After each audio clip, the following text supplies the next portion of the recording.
Welcome back, YouTube. My name is Damian Oliver. Welcome back to my channel. Today we're still playing the FTB Infinity pack, and as you can see, we moved some things around a little bit since the last time you've seen an episode. First of all, as you can kind of see off there into the distance, we started working a little bit with agricraft while I was waiting for some other things to get going, because in the last episode, or at least I think it was the last episode, we started making a little bit of an automated ore production facility downstairs, but it's not particularly fast. So I've been doing this to kind of spend the time. And some things like the wheat and the carrots over here are already 10-10-10. And the pumpkins aren't far behind. The cactus, frankly, has been kind of neglected besides the fact it's gotten a big field, because the agricraft cactus only produces the cactus green, not the actual cactus. So it's a little less useful.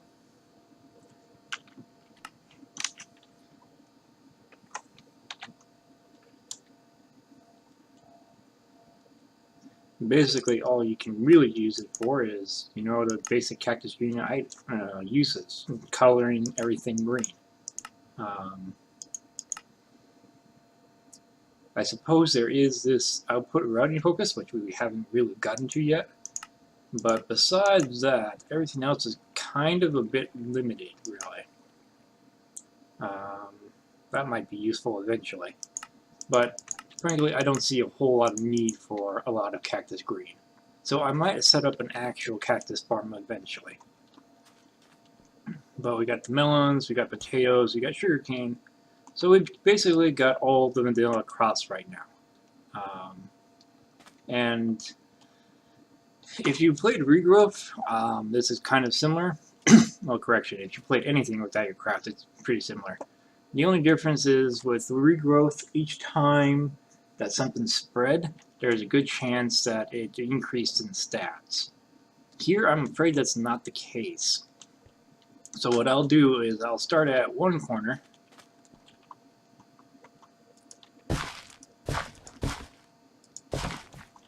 plant something here, and then I'll use the cross crops to go down the sides.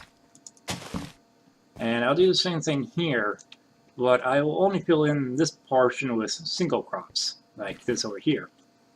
And then whenever everything on the side of it grows, I'll do the double crops. The reason for this is anytime there's a double crop, there's a chance that something will spread to it. And if there's not two fully grown parents, or two fully grown of the same type next to the crop, then chances are spread without actually increasing in stats. Now, this does create a lot of different seeds, and if they're not increasing stats, you get a lot of the same item. So you see how I got like 13 of the same pumpkin seed here. I've actually thrown a few of them out, but we got 13, 12, yada yada yada. So there is that. Now, is this the most efficient way? Most likely not. Just going to be straight up factual with that. I do believe that Purple Mintat does have a video from his regrowth that shows a more efficient way, and I'll be taking a look into that more in depth later. But like I said, this is definitely not the most efficient way of doing it. I've also set up these open block sprinklers and tanks, and I just got that using. What's happening is the wood and water tank from agricraft is filling up with water, which gets put into this barrel. As you can see, this barrel is full, and it's got another water transfer node underneath of it, and that goes to both of those tanks, and that provides it with water. Now, I should point out that the water buffer here seems to hold quite a lot, so I don't usually see the water tank full, even when it's raining now. I know that holds at least 4 buckets by itself. But, and the purpose of this is basically the sprinkler not only keeps the farmland hydrated, but it also speeds it up a little bit. And if I really want to, I can put bone meal in here and increase the speed even further. So there is that. I just got the 2 of them for right now because each one does a 4 by, well, correction, I want to say a 9 by 9 square. So really, I could probably push this one. No, actually, never mind. I couldn't.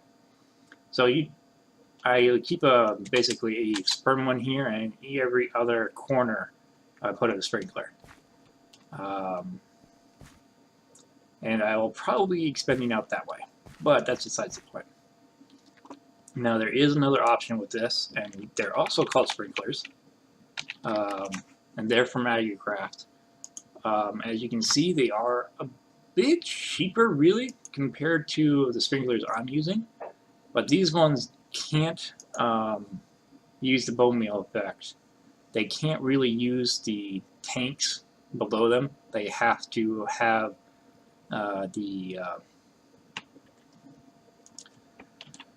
and now I forgot the name of them. I'm sorry.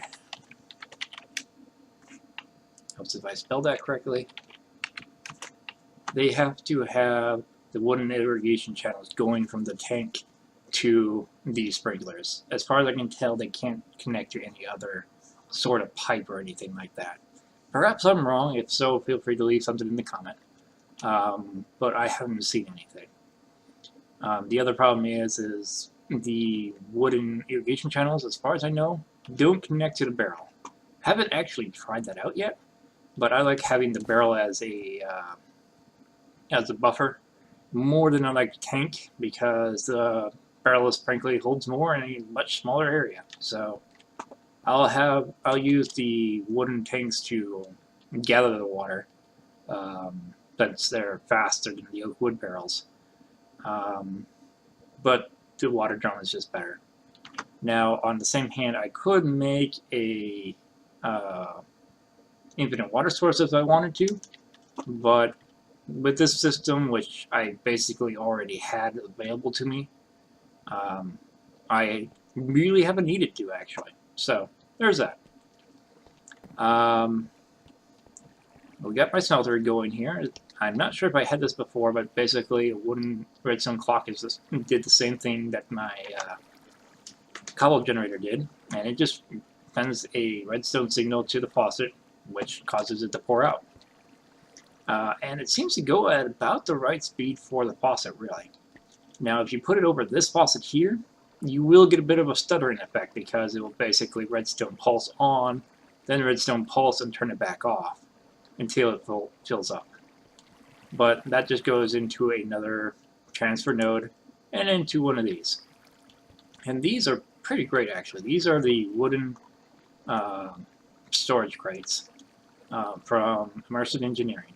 They're one of the things that I really, really like about Immersive Engineering, actually. They're just 8 treated wood planks, and you put them in a circle like that, and they effectively act as a single chest. The difference is when I break this chest, all of its contents don't get spilled out. See? So I can put that right back. And what I've been using this mainly for is that I moved the cobble generator down here, so it's next to the ore generation. And you see we got one here this is in front of the block breaker. So I break this, and because the block breaker doesn't have anything to stop it from pushing out anymore, it's going to start shooting cobblestone at me. But then I push another one there, and it starts filling up with cobblestone. Keep in mind that we do lose some of the cobblestone to lava with this block breaker, but again, that's not a big deal right at this point in time. And then I just take the one that I had, or that was there, which is now full of cobblestone, break it, and I can break this with my hand. I don't have to have a tool, I just find it faster. And I stick it on top of the hopper into my hammer, and there we go. And this whole setup will start taking off again. Now I do need to clear some of this out of here.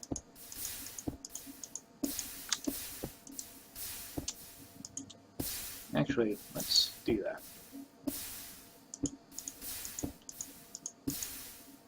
Actually, I don't want that.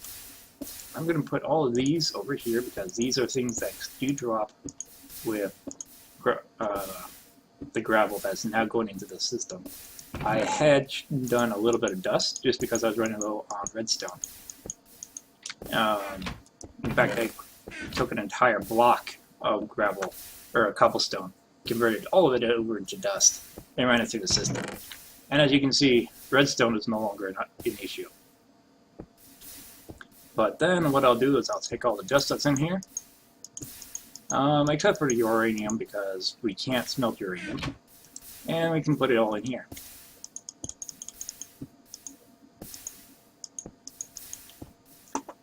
So one of the things I have noticed is there is a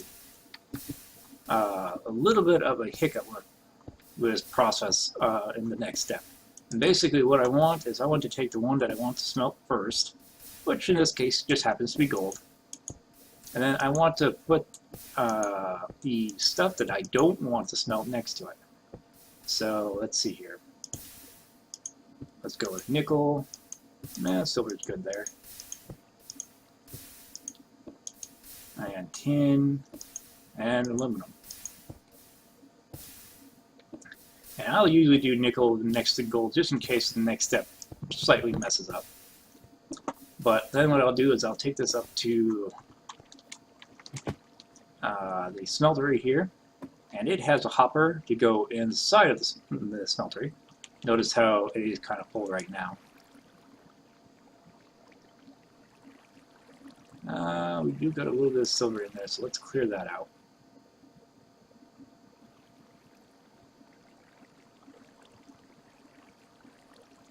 And no no nickel, so there we go.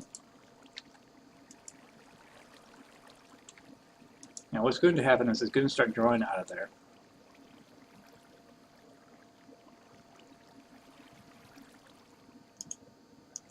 In this case, I think I'm going to want copper probably to be last. Not that it matters a whole lot, because with the vanilla mechanics here, what's going to happen is the item that I wanted to go down first is, well, going to go down first. And then the other slots are going to be filled up, as you can see it doing now.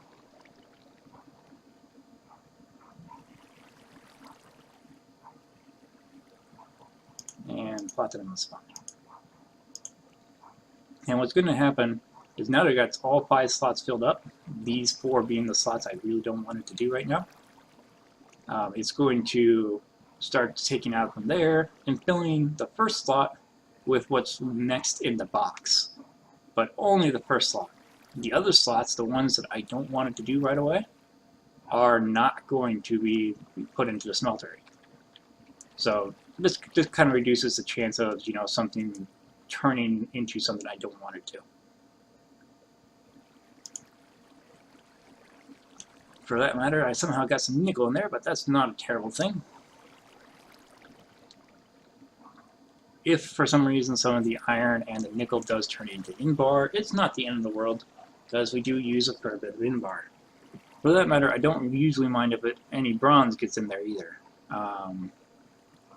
If we do get something that has a little bit of, say, electrum, not the end of the world, but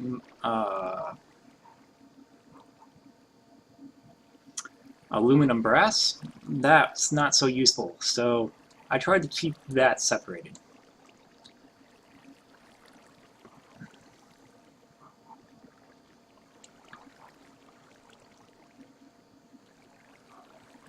Fortunately, it looks like all the nickel got out before our iron finished smelting up here.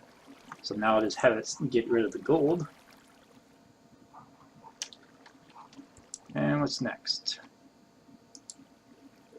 And then I think I'll have it focused on the aluminum, get that out. Like I said, the tin mixes with the copper, that's not the end of the world. One of the bigger limiting factors right now is not only the speed that the cast can do right now, which, in all honesty, I could speed up if I wanted to. But also the maximum limit of my smelter right now. 10, 24, 2, so 36. That's 98. That's 160. So my smelter can hold about 175 to about 180 ingots. Rough math there. So, yeah, it can hold a lot, but it can't hold all of it. Which can be a good thing, honestly. But, like I said, eventually, I'll probably want to create another smeltery. That way I don't have to worry about these things smelting together. And it might speed up the process. For that matter, I could make another smeltery drain, and that will speed up the process too. But, yeah. For now, this works.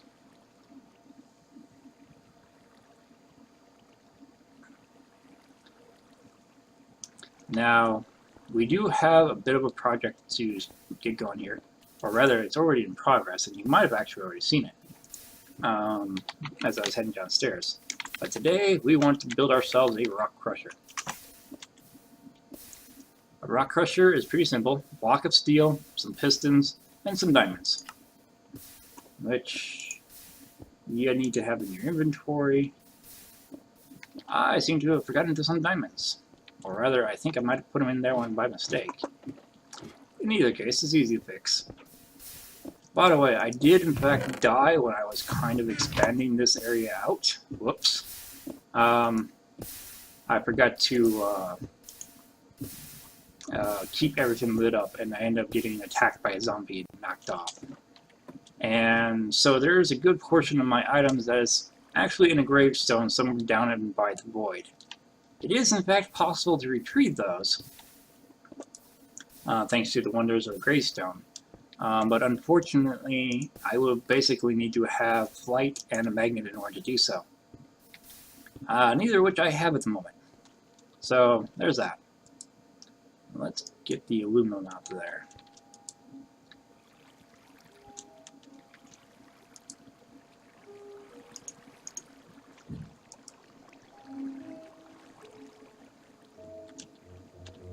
Okay. So, there's that. And with the rock crusher, it is a 2x3 by 2 structure here, and you can see that when you hover over it. That basically just means you need to have 12 blocks of these. Fortunately, the recipe creates 4, and when this little opening shows up, you're good to go. Now, the rock crusher is pretty simple. You put things in here, it crushes it down. Not like rocket science. The thing that is a bit of a pain with it, though, is not only does it have a little bit of a buffer here, but it's constantly using power. Constantly. So if I use, when the immersive engineering breaker switches, I can turn this on and off. And the breaker switch is not hard. It's, you know, a bit of hardened clay, a bit of copper, and a switch. Not hard. And basically just right-click on it, and it starts getting power. I'm using the same thing with the thermonic fabricator. And if memory serves me, the breaker switches could only do a 1-to-1 before. Now I think it can come from one source and go to 2 objects. So I could have both of these on the same switch. But then I'd be using power for both of them, and that seems iffy to me. Now this does seem to have capped out at 16,000. And it doesn't seem to be using any, but trust me, if you leave it next to a power cell, it will drain it. Or at least it did the last time I played FTB Infinity. I don't know, maybe they fixed that for the Skyblock. I haven't really tested that.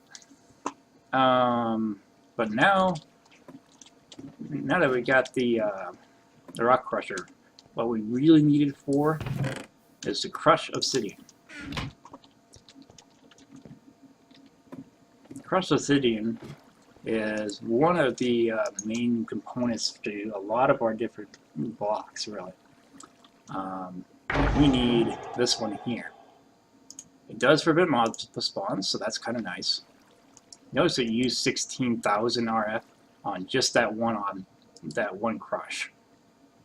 But the thing is this is the only place that you can get. You cannot get rock crush or crushed obsidian from any other device except for the rock crusher.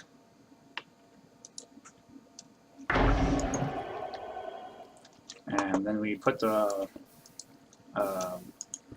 this in here.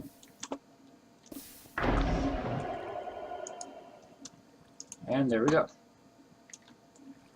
So we got 4 like that.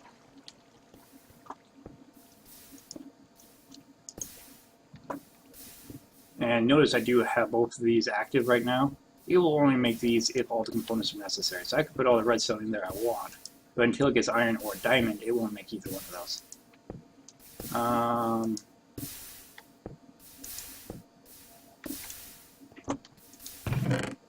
Maybe that death did cost me something I had not expected, because we do need one more component for what we need to get next.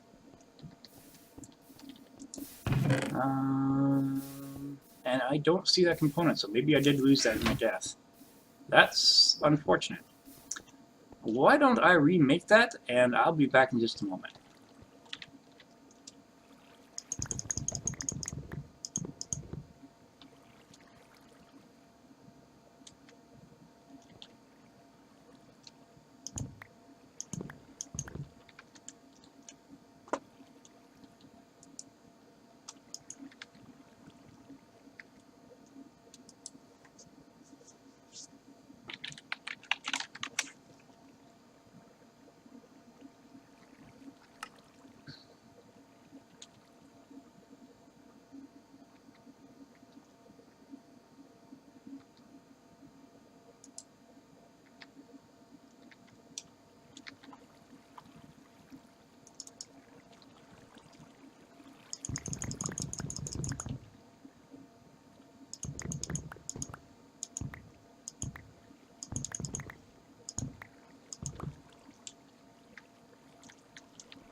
Okay, welcome back YouTube. Real quickly, I just wanted to show you, share with you something here. This is the coke oven. You've seen it before in action. Basically, one block or one chunk of coke and 1 iron bar equals 1 steel. Now, there is a trick to this. 1 block of iron gets no efficiency gain, but if you use 1 block of coke, you do get, I want to say it's like 2 extra bars worth of efficiency. So, if I'm right, these 2 blocks of coke that I put in here, or the 3 blocks of coke, excuse me, should make about 2.5 blocks. And what we need the blocks for is we're going to turn those into plates. And this was the item I think I lost when I fell. Whoops. But it's going to let the metal former do this. It's much easier, much more efficient. But while I get you on my inventory screen here, something else, I've installed client-side wise Apple Core, which is a mod that basically deals with, well, it's a core mod. It's actually meant to work with a couple other mods, but it focuses on food itself. And if I hover over an apple and hold shift, it shows you how much hunger that apple will give me, plus how much saturation, which is all well and good. Just kind of makes, you know, this a little bit easier. It also is useful for when you're comparing things. For example, now that I have a juicer and an apple, I can make apple juice, which when you hover over that is a little bit more hunger, but a lot more saturation.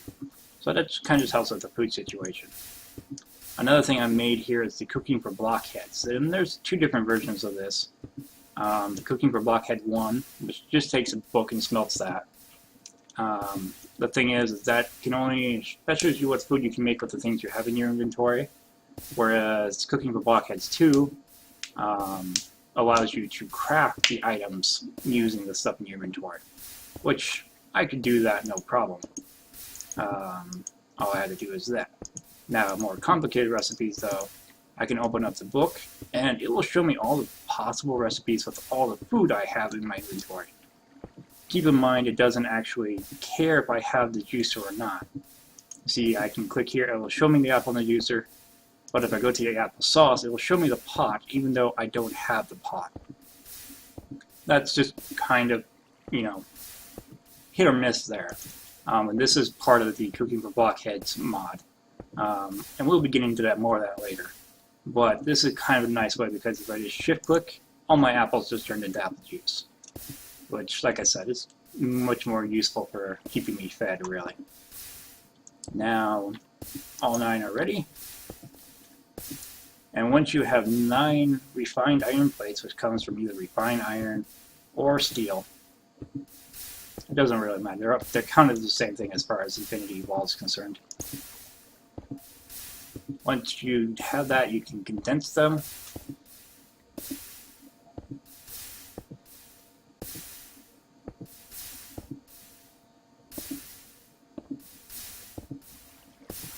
And you get the dense refined plate, which should be the final ingredient I need for this, I think. Or wait, I had the... Okay, what else did I need? Oh, iron chipsets and 10 gears. I have 10 gears. Oh, the basic circuit board is what I need. Okay, so iron chipsets.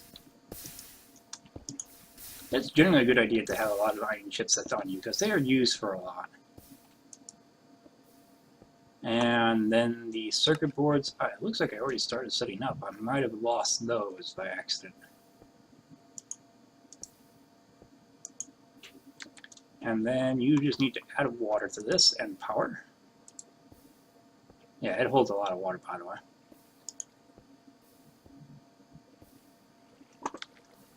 And some redstone, which, whoops. Sorry guys, I thought I was more prepared for this.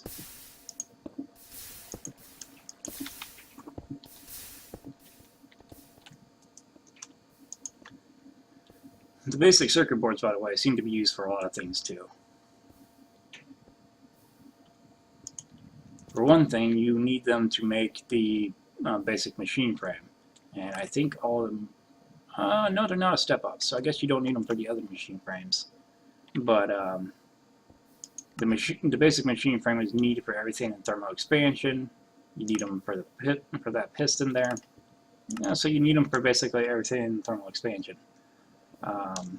So you may need to create a couple of these. And so we got 4 total. That's a good start. Now the machine frames do take a lot of power, which is 400,000. But the good news is with the water mills over there, that can go by quite quickly. We are already putting in 240,000 RF per tick. Now I'm sure that is probably draining a considerable amount of power out of that cell up there. But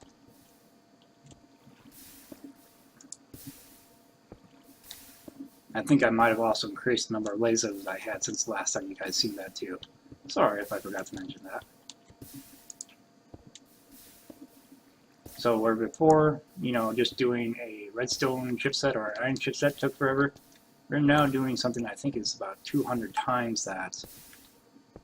No, twice as much as the iron chipset, and much less time. And yeah, it is draining that cell up there, so that is actually draining power faster than this line can carry it from this capacitor to the other one. But once it finishes, it's not a big deal. I suppose some power is also getting drawn off of those machines over there too, but... And remember, if you got a chest next to the table, it will automatically put it over here. Okay, so it's just going to go ahead and make another one. That's not a bad idea. Now, what are we going to use this for? Well, frankly, this process is a little slow right now. I mean, if this is just doing gravel, which right now it is, it's not terrible, but we can get more efficient. The hammer for A is slow, and B only has one output. Now we do have other options. We do have the heavy hammer,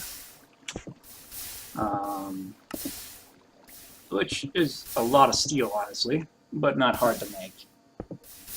But that's also not very fast.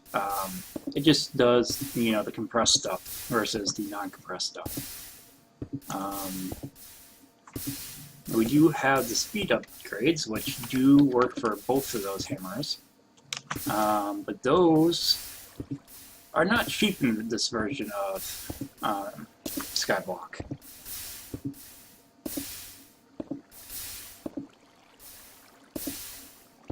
Now, the recipe, I think I'd rather this one because this is the easier one to get. But it kind of depends whether or not you're going with thermal expansion or Ender IO, really. But the other problem with using the speed upgrade is not only is it not cheap, but if you add a speed upgrade or a fortune upgrade for that matter to either the sieve or the hammer, it increases the amount of power gain or it takes by 40%, or 40 RF, excuse me. So in that case, it would double the amount of power that thing's drawing. There is a better option, and that is the pulverizer, which I also do not have the items for. I apologize for that. But the pulverizer just requires a couple of copper gears, a redstone reception coil, which is the one with gold, and some flint and some piston. Now I should point out that through my various systems and everything over here, I have about 70 compressed flint. So the amount of flint I have, not an issue. Frankly, the amount of copper I have is not the issue. Even the amount of gold I have is not the issue. Up until this point, the only problem has been getting that machine frame. So why don't I go gather the other stuff, and I'll be back shortly. Okay, welcome back, everybody. That didn't take me too long. Fortunately, this process, once you get the machine frame, the rest of it's pretty easy. All I had to do is switch out my copper, or my ingot frames up there with the gears, and we got that. So, and this here's the pulverizer. Now, the pulverizer is real simple. Right here it's not going to do anything because it doesn't have power, but it takes the same amount of power as the hammer. And what it does, it will take something inside of it, and it will create a primary and a secondary output, which in most cases is generally a type of ore. But in the case of cobblestone,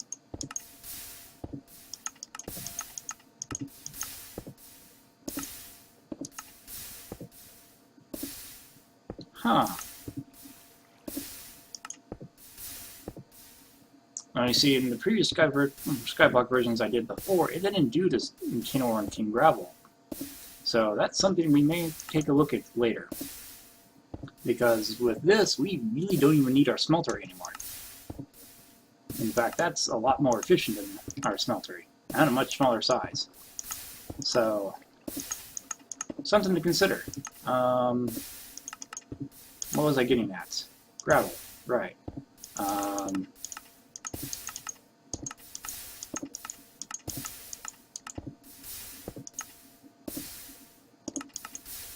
Unfortunately, it seems to have a lot of recipes here in this one. So if we put stone in there, and I think this applies to cobblestone as well, we get a 100% chance of getting a gravel, just like we do with the hammer.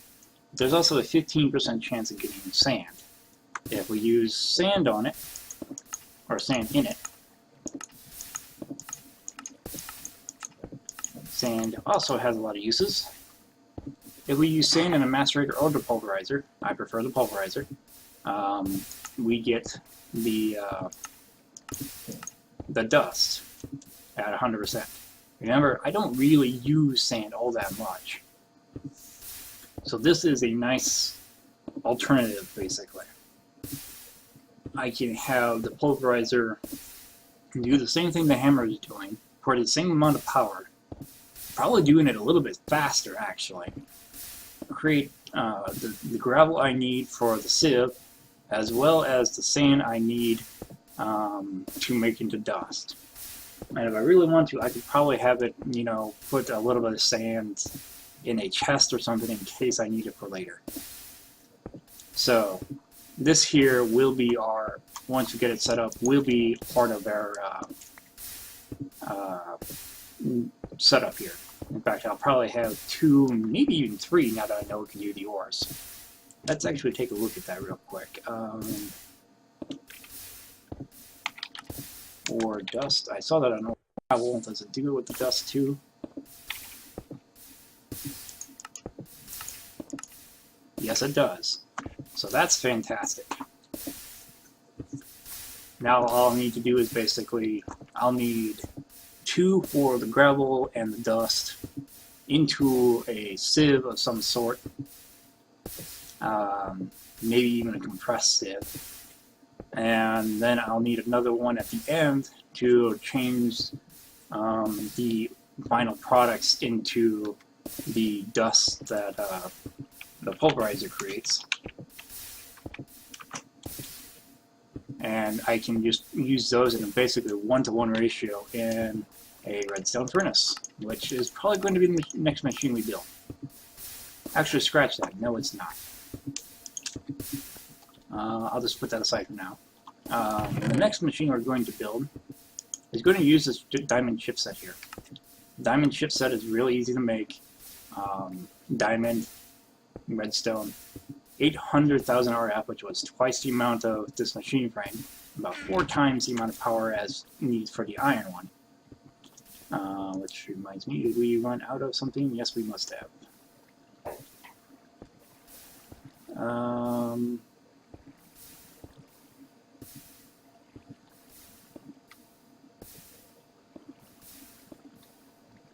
Looks like we ran out of obsidian, which is not hard. We can make more of that. I actually found an easier way of doing that, actually. But we'll get to that later. What we're going to make now is a pretty simple recipe, except for the diamond chipset, which is the reason why I made that ahead of hand, and that is our drawer controller.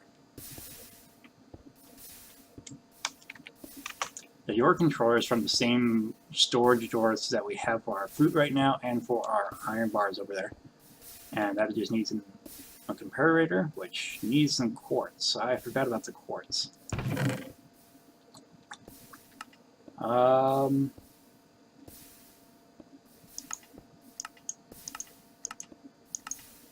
believe there was something you could sift to get quartz. There we are. We need soul sand. Okay, that's going to be a bit of a limiting factor right there. So, I guess we will have to put that project on hold.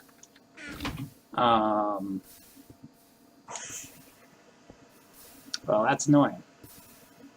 Well, let's get the furnace set.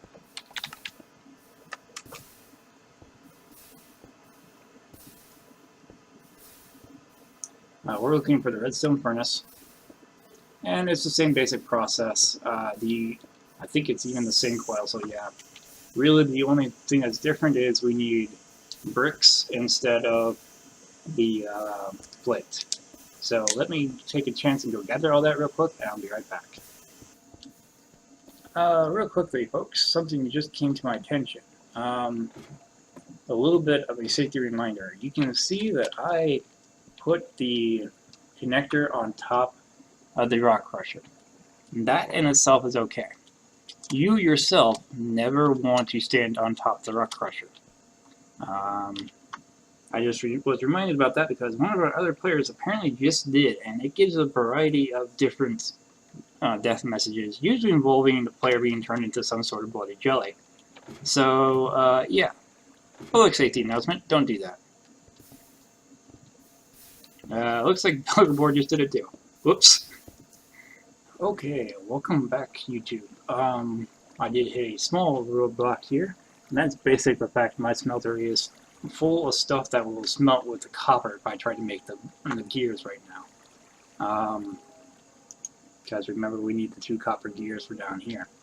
That's not a big deal. I'm trying to get rid of the aluminum now, and then we've got to go through about 80 tin, but that's going to take a bit of time.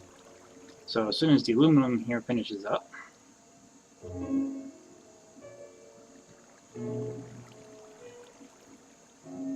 unfortunately, clearing out your smelter is not exactly a fast process when you have this many. Even if I start using the block caster, which I do have available, it still takes a while for the blocks to make. So, now that we've got all those taken care of, we'll put in the tin, and the rest of that I don't really care. But I did come up with a second project we can do. And what I did is I made some black clay here. This is black hardened clay, excuse me. And I need a bit of wood. There we go. And I need my Cooking for Blockheads Volume 2. This does require the Volume 2 one. But Cooking for Blockheads is not a big mod. Blockheads. Oh, no S. There we go. What we're going to do is we're going to make the cooking table. And as you can see here, the cooking table is part of the multi-block cooking, or multi-block kitchen, excuse me. The table is basically where you do all the crafting from. And most of the crafting is just the same as the interface I showed you in the Cooking Blockheads Volume 1. It just requires 4 wood logs, some black steel clay, or black stained clay. And I don't know why I didn't like that, probably because it doesn't like the Cooking Blockheads part. There we go. But this is the one that enables crafting, so that's the important one. We also have the cooking oven over here, which is also not hard, but requires black stained glass. And all the stained glass and clay and everything, it's just glass around some ink sacs, which I have plenty of because downstairs I have my water mills generating squids by accident. Totally unintentional, but not something that's inconvenient at the moment. Let me grab some iron here real quick.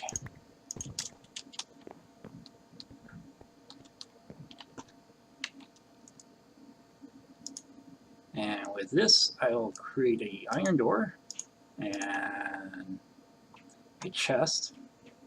And this creates the fridge. The fridge is kind of like a chest. In fact, it pretty much is a chest, except for it stacks vertically instead of horizontally.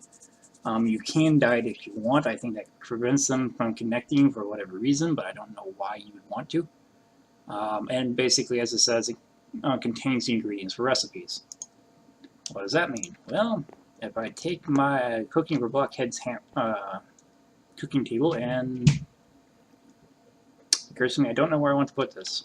I'll set it here for demonstration purposes, and we'll move it later if I ever decide to make a house. I can open up the fridge. Like I said, it is like a chest. It will even hold non-food items. That's not its purpose, though. If I come over here to my storage drawers, and let's just grab a full stack of all of these, except for the poison potato and the cactus green, because they don't have any food value. I can then put these over here.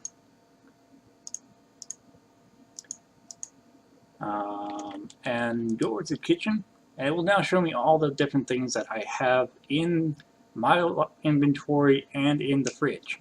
And I can just click on them pretty easily and get what I need. So, there's that. Now keep in mind, I still don't have the pots or anything like that, and it will still show me those options. You can see some of them are pretty decent. The carrot juice in particular is kind of nice. I think it's the same as the apple juice, really. And the flour you need to make bread. Though this recipe does acknowledge the 3 wheat ones too. So there's that. You can also sort them by name, by the amount of hunger restored, and by the amount of saturation. So you can see that this does restore more hunger than the other ones, if just barely. Actually, I don't think it actually does. I think it just first due to the item number, and then the other ones do restore more saturation. This is a nice one-click stop, basically. So let's see how our tin is doing here. It looks like we are out of the tin right now, so I'm just going to stick those in there. Shut that down. And once I have my blocks, I will, or once I have my gears, I'll bring you guys back. Okay, welcome back, everybody. And as you can see, we got all the stuff together here. This recipe is probably actually easier than the other one, but that's besides the point. And there we go. And the great thing about both of these is I can basically just provide power to them, and they can feed into each other or into other things as necessary. This is really great with the furnace, because with the smelter taking up a lot of room and consuming a lot of lava, frankly, and the other furnace that requires coal or other things that, frankly, I don't like to waste, I just have to provide power to this, and there's like no waste. So there's that. Now, it is going to take a little bit of work for me to fit this into my system, but now that I know about the pulverizing factor of the dust and everything, I think that will be considerably more efficient in the long run. I probably will still need one hammer, to be honest, because the gravel or gravel here, I can use the pulverizer to grind down the gravel to get the other stuff, but I can't use it to sieve to get the stuff to make the ore gravels or sands or anything like that. On the same hand, if I put those into a pulverizer before they are dust, then I only get the two metals, and I don't get the increase of speed that I would get for having the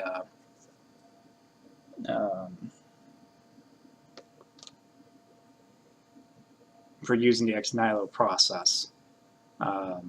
So there is that downside. But yeah. Now, there was something I wanted to show you. Basically, like I said, this process is slow. I've gone through,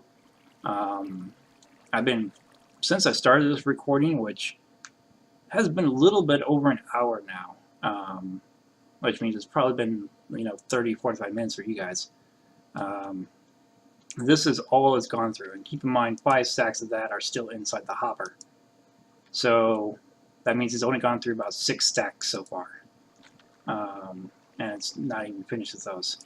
Also, every now and then I do have to clean this out, I've noticed. The stuff that kind of overfills into the second one, which is unfortunate, but not the end of the world. I did see Direwolf 20 and Sworn using a process that might help this, so I will have to take a look into that. But yeah, this entire situation is going to be rearranged while you were gone, while in between episodes here. The other thing I wanted to show off is, like I said, I've been recording for about an hour. So in terms of Minecraft, that's about 6 days and nights. And it's gone through... This has gone through about... sorry, math is difficult at the moment. It's about 5.5 barrels. So 1 rain will fill this up and then some. Well, actually, stand corrected. There was a little bit in the buffer here when I started that number, so it's gone through about 8 barrels. What I'm trying to say is these two do not go through water very quickly, so I think I am going to be keeping them for the foreseeable future, because I want to say the agricraft version of the sprinklers went through water a lot faster than these two. So there is that. Also, this, in case you haven't noticed, mossy stone forms whenever it's next to a barrel full of water. It seems to take about somewhere between 5 and 10% of the water each time it creates a mossy stone. That's not a bad thing, honestly. It's kind of nice looking, honestly. But you can also use this to make moss for your tools. So there's that. Also, I found out that shiny, which you can get from platinum ores, shiny tools are really nice. Um, they are better than alumite and steel in every way. So there is that. Well, every way. Stand corrected. I'm not sure if the tool rods are better. Slime, shiny. That's 1.3, and steel is 1.3. So yeah, shiny is better than steel in every way. Steel and alumite. So if you're looking for something to make your tools out of after you make your stone tools, or your flint, whatever your initial ones are, shiny is definitely a good way to go, because in terms of swords, I think this is the highest damage output you can get, short of Manilium, and what was the other one? I think it was unstable. So, yeah. Or no, Bedrockium was the other one, which Bedrockium is also a rather big pain in the rear to make here. Bedrockium, I remember being a pain before because it was a complicated crafting that just required a lot of cobblestone. Now to make Bedrockium, you need to smelt Nox fuel, which means you need to have a nuclear furnace first. So, yeah, that's a bit of a problem. But again, my name is Damien Oliver, and thank you for checking out my channel here. We've gone through a couple processes today, working on ways of going over, increasing our ore gain, as well as a way of, making our food here. So I think in between I'll fix the ore. I might build a house, I don't know, but we'll see from there. In the meantime, have fun.